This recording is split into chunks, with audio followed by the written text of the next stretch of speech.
Hi, Toy Tractor Times fans. I'm at the 2024 National Farm Toy Show in Dyersville, Iowa. I am here with Adam Frericks, who has placed second. Congratulations, Adam. You've been doing this show for many, many years, and it's exciting to see a top place. So can you give us a tour of your display? Yeah, absolutely. So my display this year is kind of a replica of our family farm, set in 2002, 2003 time frame. You can see across the back, we have kind of all the aerial shots that we have of it in the family, starting in 1980 up until 2021.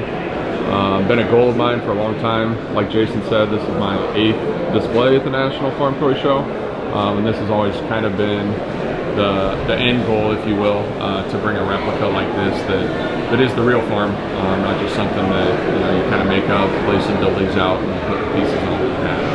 What was the first year that you attended to display, or how old were you? The first year that I attended the show was 2010. Gordy Schultz won that year, and then I came back in 2011 and brought a display. And since then, yeah, on the way out, we were figuring it up, and this is the 8th time. So I won in 2021, and I got second in 2017.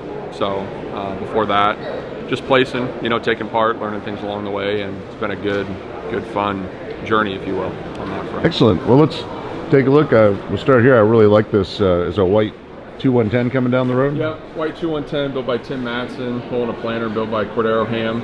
Our neighbors always ran white field bosses, Gleaner combines, and that was just a fond memory for me of that time frame. So I thought it made sense to have that out front. It's just something that kind of means something to me, I guess, and it mixes up the display a little bit. It's very nice. I like your road detail, just the length of it, and we can see that it has the mailbox here and the power lines bringing electricity into the farm and actually connecting to the house. Yep.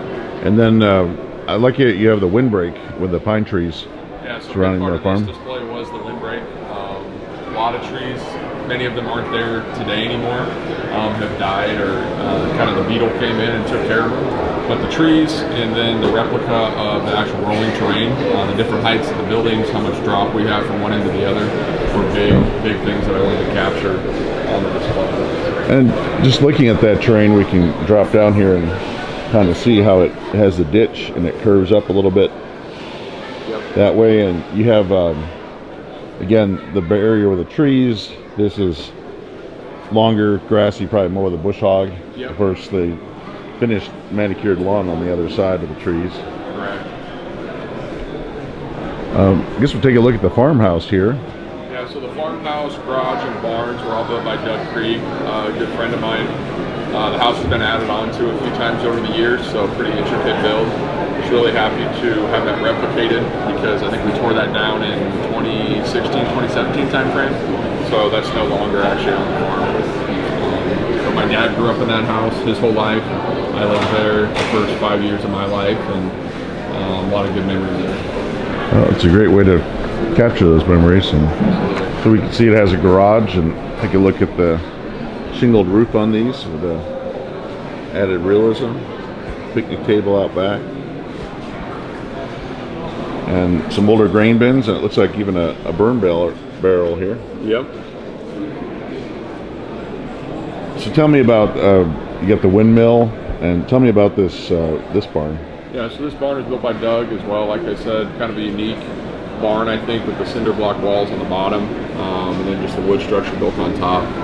Use that for hay back when cattle were on the farm was its main purpose, and then as it's continued in its life, it just stores a lot of random things now. Now, what is this cement block here? That's where cattle water would have been back in the day. We had corrals and everything that came up from the pasture down on the other end of the display, brought things up to the barn to calf, and that's it's since gone, but some remnants still around. Sure, and we can get a little bit closer now, looking at the buildings, and I really like the color of the machine shed here. That's unique color. Yeah, very common color, I think, for that time frame. That was built in like 74, 75 time frame. And that's always stuck out to me as something, I don't think I'd say unique about the farm, but just something that I liked about the farm. I like it too. So tell me about the tractors. It looks like a 4020 loader with a Yep, wagon. 4020 loader is something that I did and printed for the display. We still have that on the farm today, so that's a piece that sticks out. On the planter, the 1760 planter that I 3D printed and finished, something that we ran for probably over 20 years on the farm. 7810 with saddle tanks pulling it. Back in these days, we didn't have self-propelled sprayer around, so we were still putting a lot of herbicide on with the planter out the back. I'm glad that those days are behind us. That tractor was built by Aaron Jensen. Really, really nice. Great tractor. Demco tanks? I don't know what brand they are actually. They're still sitting in the shed, but just a common style, I guess. Looks good. I like the two-wheel drive. Yeah. Great Well, planter tractor. Then we've got another planter out here. This must be the soybean planter. Yep, so we're running a Kinsey 1223 splitter for soybeans. Got a 4650 built by Lee Johnson on the front of that. That was the first tractor that my dad bought with a cab on it. I can remember when he brought that home. It was a fun day. A ton of work on that tractor. Lengthening the side screens and making it accurate. That's not something that... Because they have a slightly different engine. They do, than the tried to do some things to make that more accurate, and when you set like a 4440 or 4450 next to it, you can definitely see the differences in the length of the front portion. Great tractor. Well, let's walk around and take a look at the other side of the display. Well, the windbreak in the trees depth works well because I didn't even see all this good stuff over here. Yeah, that's been the intent, I think, in real life as well for a number of years, to hide some of that. This is, just kind of the area where things go to sit, and maybe we'll use them again someday.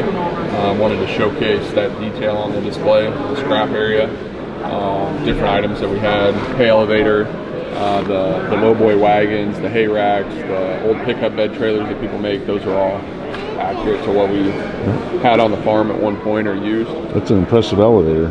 It is. Tim Holker built that. Did a really, really nice job. You got the rotary hoe in there. Yeah. Rotary hoe. We have various frames laying around, even down there yet today. And this really depicts what that is. And it was a fun challenge to do. Something different than the clean looking yard, that everything else is. Right. As we kept that up. So you've got the variety of augers here, and I really like how you have the safety cage detail right there. Yeah, the augers came from a number of different people. Dan Book, Cordero Ham, did one myself. But that's where we store them. And that's a big part of kind of finishing it out.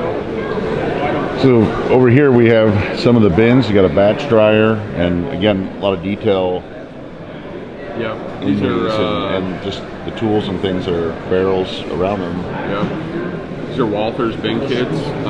They're the right diameter, right height for what we had on the farm. Still have on the farm today, I guess. I did 3D print the roof for them to give it a little more pitch, be a little more accurate that way. But each bin actually has kind of a different ladder on it. It has the ladder cage system that we have. They're not all the same, so that was a nice detail that I tried to throw in there. Looks like you got the spray booms here. Does that go on the 7810? Yep, the 7810 would run that as well. Take the duals off, spread the tires out, and spread a lot of acres, 12 rows at a time. Yeah, we can look at the cage ladder right here, and even the extension ladder there. Yep. At the bottom. So I'm going to guess, just from previous conversations, that this is possibly an 8220 John Deere on the field cultivator. Yeah, so 8220 on that. The memory for me was that was the first tractor that I remember getting brought out on the lowboy from John Deere that Grandpa bought brand new. So kind of set the time frame, something that I wanted to capture. It's pulling a 4600 field cultivator. It's a kit by Jacob Larson that I finished out, assembled, and put together. That was the only red piece of equipment on the farm for a long time. Hey, which tractor's on the gravity wagon here? That's another 4020 with ROPS and a canopy on it, one that my dad owned. And the Demco gravity wagon is something that he bought brand new, I think in 90 or 91. And we're still using that on the farm today, so definitely a staple. They always look good with those canopy ROPS and that yellow top. Yep. Well, I also wanted to ask about this other machine shed over here. I like how it has the skylights in it. And yeah, so it's got the skylights and it's got the roof vents on it. This shed was built in 1985. Okay. There's a government program to store grain for 3 years.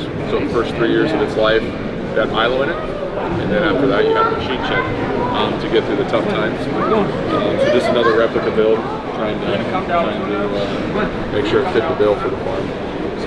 Well, it looks very good, and you've got several custom pieces up here. Is this more history of the farm, or just pieces that you were something that sharing? my grandpa did over the years was he kept track of what equipment we had from the early 80s, what he traded for, and then what it cost him to trade. Oh, wow. So he kept that from the 80s up until really pretty modern or current day. We have the combines and then also the tractors on the other side of the table. But this has kind of guided me in what to collect for the farm over the years, and then it helped me set the time period to make sure that I was accurate on that front. So I see you got the Massey 750 right here. Massey 750, a 2388. Spent a year or two on the farm. 60 and 70 series gears as well on the combine front. And then what tractors are here? These next two tractors, these are two 8230s. So we bought two new ones at one time, and we were able to go to Waterloo and do the green or the gold key tour. They ran back to back on the line. So really fun, Very nice. memory. I think I was just old enough to go on the tour at that time, so that was great. We got an 8200 and an 8120 as well. The 7810 two-wheel drive turned into an 8120 two-wheel drive, and that tractor stayed around the farm for a very, very long time. Well, again, I like high horsepower two-wheel drives. That's nice. And then it looks like you got the list of the tractors too, all the way up to 8245R. Yeah. And probably the last thing I want to show you. This is a Google image of the farm as it is today. I don't know if you'll be able to see the grid on the video or not, but this is scaled out to be 8 feet in scale. Each square is 1 foot by 1 foot. So this is what we used to lay it out and make sure that everything was accurate. So this isn't squished together, made bigger to fit the boards. This just fits. So. That's excellent. It's just nice to you able to pose whatever history you'd like, having some of the modern updates and some of the classics that were there. Well, Adam, again, congratulations. Thank you for the tour, and thank you for helping out this show over the years with some good displays. Absolutely. Another fun year at the show, and look forward to doing it again, hopefully. Looking forward to it. Thank you. And thank you for watching Toy Tractor Times YouTube, where there are hundreds of videos on farm displays. And if you like model farming, you can check out Model Farm Monday each week on Mondays on toytractortimes.com, where people share pictures and stories from their model farm, as well as ideas on how to build them. Thank you for watching.